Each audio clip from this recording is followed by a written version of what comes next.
Welcome back to another episode of Space This Week, my weekly space news video that brings you up to speed on Starship development, launch news, and other exciting things from the world of spaceflight from the past 7 days. We have lots to discuss today, with Artemis updates, Hakuto-R's moon landing attempt, Falcon 9 and Heavy, and Elon Musk shared a ton of new information about the Starship Orbital flight test, so let's jump right into things. The big Starship story of the week was Elon talking about Starship for nearly a full hour on Twitter Spaces on Saturday night, and I'm going to unpack it all for you now. The outcome of the launch was roughly what he expected. Slightly exceeded expectations maybe, but roughly as expected. SpaceX wanted to get clear of the pad with minimal damage to the pad. Elon confirmed that the damage to the pad is small and can be repaired quickly. SpaceX's other goal was obtaining significant flight data, with particular respect to the pressurization of the tanks, given that Starship uses autogenous pressurization as opposed to Falcon 9, which uses helium pressurization. And helium isn't great because it's expensive and in short supply. So yes, the flight. Starship went supersonic without problems, and the vehicle's structural margins were better than expected, given that it literally performed somersaults and yet remained intact. Going through some notables, at liftoff, SpaceX chose to not start 3 of the engines, lifting off with 30 Raptors, which is the minimum number of engines for Starship to launch. At T plus 27 seconds, Engine 19 lost communications in concurrence with some kind of energetic event that damaged the heat shielding for the engines 17, 18, 19 and 20 area. Following the Engine 19 explosion, there was a fire burning at the aft section of the vehicle that continued throughout the flight. At T plus 62 seconds, additional aft heat shield damage was seen on Engine 30, however the engine continued to run. It was at T plus 85 seconds that everything started going badly. Engine 6 lost communication to thrust vector control, and from this point on, SpaceX lost thrust vector control for the rocket, meaning that they had no steering. Nevertheless, the rocket carried on. We then got to this point here, and a question many of us had was, did stage separation fail? The answer was no, stage separation didn't fail. The flight simply never reached the point at which separation would have happened. When the booster was kaput, it would not have been a good idea to separate the ship and continue on, as the ship would not have the delta V required to reach its target area in the Pacific. SpaceX don't want to just crash it down wherever. It needed to reach Hawaii, and it could only have done this when separated at the correct speed and altitude. To kind of carry on with the theme of Ship 24, did the vehicle attempt to light its engines and separate when Booster 7 failed? Elon confirmed that it didn't. When flight termination is triggered, it's applied to both vehicles. The Starship will not attempt to save itself. It does look like Ship 24 lit its engines when it separated from Booster 7, but Elon confirmed that while this is not impossible, it wasn't included in the data reports that have been given to him, and it certainly is not what the ship should be doing after a termination command. In terms of SpaceX's best guess for the engine issues that cascaded into the ultimate destruction of the rocket, Elon stated that the rocket did generate quite the rock tornado at the base of the vehicle on liftoff, though strangely, SpaceX didn't see much evidence of the rock tornado damaging any engines or heat shields in a material way. That's not to say it didn't, but it's just that SpaceX hasn't seen any evidence of it. In my video last week, I talked a lot about the damage to Stage 0, but we couldn't really talk much about the damage to the launch ring since it's pretty sealed off with all that cladding. However, Elon confirmed that the launch ring has only sustained minimal damage, all the plumbing and wiring is in relatively good shape. A bunch of the tanks in the tank farm will need to be replaced, but these are largely tanks that SpaceX wanted to replace anyway, so no great loss. And as for the tower itself, there was no meaningful damage, even though it did appear to get hit with some pretty big chunks of concrete. So, when will the second orbital test flight take place? Elon, in my opinion rather optimistically, stated that from a rocket standpoint and launchpad standpoint, SpaceX will be ready to launch in 6 to 8 weeks. The longest lead item on the list of things to fix right now is probably requalification of the flight termination system. Elon confirmed the theory that the flight termination system was triggered approximately 40 seconds before the vehicle was ultimately destroyed, meaning that it was insufficiently powerful and took way too long to rupture the tanks. So more powerful explosives are needed so that the rocket explodes immediately if flight termination is required. For the next flight, they will certainly be taking off faster. For the first flight, SpaceX erred on the side of babying the engines and starting the the engines up one at a time.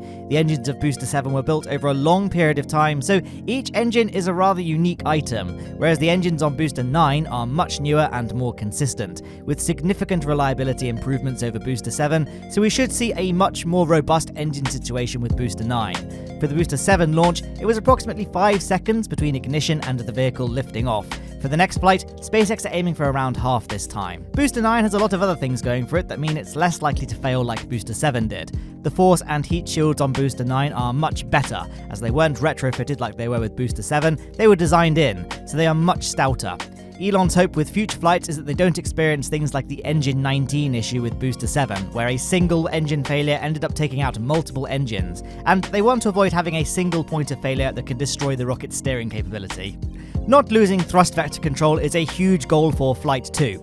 This will be much easier with Booster 9, because unlike Booster 7, it uses electric motors to steer its engines, as opposed to hydraulic actuators, where you have a common manifold between them, meaning that if you lose hydraulic pressure, or experience some other failure in the hydraulic system, you can lose multiple engines. In Booster 9, the electric actuated engines are much more isolated, and so shouldn't be as vulnerable to a single event failure, as long as they don't lose power or comms. Lack of engine isolation was ultimately the fatal flaw with Booster 7. In Elon's words, having it so one engine failing can cause a domino effect, taking out other engines and damaging the rocket stage itself, is a poor design. And of course, that's exactly what happened with the Starship test flight. This is why SpaceX are going to so much trouble isolating all the engines on Booster 9, so if one engine goes wrong, it doesn't knock out other engines or damage the rest of the stage. Achieving engine isolation is an absolutely fundamental goal. Elon felt that SpaceX have a better than 50% chance of reaching orbit on the second flight. His expectation for flight number 2 is that it'll be much more likely to achieve orbit than not. The flight plan will be the same as Flight 420. SpaceX will once again go just shy of orbital velocity, coast around, and then attempt re-entry to test the ship's heat shielding and ability to withstand re-entry. This, of course, rules out Ship 26 and 27 as potential vehicles for the second flight. While it's confirmed that Flight 2 will include Booster 9, we still don't know which ship. Ship 25 is currently at Macy's, and Ship 28 is still being assembled in the high bay. At present, Elon said that SpaceX hasn't decided if they'll use Ship 25 or 28 for the launch, or who knows, maybe they'll just go ahead and use 26 and leave re-entry testing for a different date. So what are SpaceX going to do about that launch pad situation? During the rebuild, SpaceX are going to be putting a water deluge system in place, and this should avoid the rock tornado. As for why they didn't wait for this to be ready for the first orbital flight test, the simple answer was that SpaceX didn't expect Booster 7 to damage the pad to such an extent. One leading theory about what happened is that the reinforced surface concrete wasn't, in fact, the initial point of failure, but rather the force of the launch was so immense that it compressed the sand underneath the concrete to such an extent that the concrete effectively bent and then cracked. Once all the repairs are done, Elon said that he hopes that SpaceX can get 4 or possibly 5 flights in this year, and that he would be surprised if we exit 2023 without seeing Starship achieve orbit. In terms of how much all of this will cost, he estimated that SpaceX will be spending approximately $2 billion all in on Starship this year. He was also asked if the Starship human landing system will be a limiting factor for Artemis 3. Starship is essential for the first crewed moon landing, and will Starship's development pace cause delay with Artemis 3's launch? Elon confidently answered that no, he doesn't believe Starship will be a limiting factor. So there you go. So that was pretty much everything that was discussed in the Twitter space. Personally, I think launch readiness in 6 to 8 weeks seems extremely optimistic, bordering on impossible. I think, on balance, we're going to be lucky if we see one in 6 to 8 months, but I would love to be proven wrong here. Elon said he'll do another update in around 3 weeks-ish, once more work has been done to the launch area and when the exact ship booster configuration for the second flight is confirmed. One launch we'll definitely be seeing very soon, though, is the Falcon Heavy Viasat 3 launch. In fact, hopefully, it's already happened. This is one of those launches that's a bit awkward for me to talk about, as it's set to fly during the time between me making this video and then publishing it, so I'll slap a pinned comment below talking about whether or not it succeeded. Go check it out, and while you're down there, don't forget to leave a like on the video, it really helps me out and all that. Anyway, we had hoped to see this launch on Saturday, but sadly the launch was aborted. We did see 2 Falcon 9 missions during the week though. On the 27th of April, we saw the Starlink Group 3-5 launch from the Vandenberg launch site, which saw the Falcon 9 carry 46 satellites to orbit. Following stage separation, Falcon 9's first stage landed on the Of Course I Still Love You drone ship in the Pacific Ocean. This particular first stage was B-1061, which had previously supported 12 missions. Crew 1 and 2, SXM-8, CRS-23, IXPE, Transporter 4 and 5, Global Star 2, FM-15, Eros C-3 and 3 Starlink missions. The other Falcon 9 mission we saw last week took place the day after. This was the SES-03B M-Power mission, which saw the rocket lift off from Cape Canaveral, delivering 2 communication satellites to medium Earth orbit. The satellites themselves are SES's 3rd and 4th O3B M-Power satellites. Following stage separation, Falcon 9's first stage landed on the Just Read the Instructions drone ship stationed in the Atlantic Ocean. This first stage was B-1078, which previously supported the Crew 6 mission. On the 26th of April, NASA conducted another great test of an RS-25 engine, where they fired up the engine for 12 whole minutes. That's longer than the engine needs to fire for an actual rocket launch into space. The test took place at NASA's Stennis Space Center in Mississippi, where the engine was also pivoted a few degrees to simulate steering the rocket in the right direction. This was the 6th test out of 12 to certify the new RS-25 engines for future space missions. The engines can produce up to 8.9 million newtons, or around £2 million, of force when all 4 are fired together.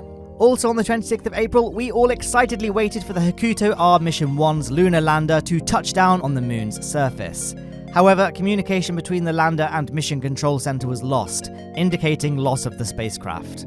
Based on the available data, iSpace engineers confirmed that the lander was in a vertical position during the final approach to the lunar surface, but no data was received after the scheduled landing time, and shortly afterward, the descent speed rapidly increased, leading to communications loss. iSpace engineers are now analysing telemetry data to determine the root cause of the problem.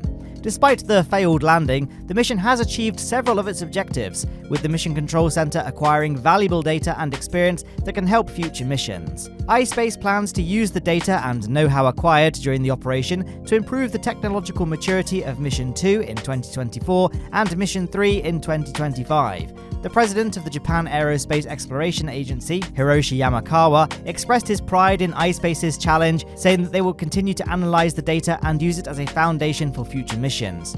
Joseph Aschbacher, Director General of the European Space Agency, also praised iSpace's collaboration with ESA, calling it a promising opportunity for the future of lunar exploration. But that about wraps it up for this week's space news video. I hope you enjoyed the little Starship Orbital launch deep dive and all the other stuff, and are enjoying this footage. I don't know what I'm going to put here just yet, just something that can give a nice background for all the names of my Patreon and YouTube channel members. It's their generous support that helps keep the show running, and if you want to sign up, then you can follow the links below or hit that orange button on screen. There should also be 2 other videos from my channel that YouTube thinks you'll like. Hopefully they're good choices for you. Maybe one of them is my most recent Kerbal Space Program video, in which I showcase my new custom controller. Super proud of that one, so if you haven't seen that, and it's, there, you can click that. But yeah, otherwise, thank you for watching, and I'll catch you in the next one.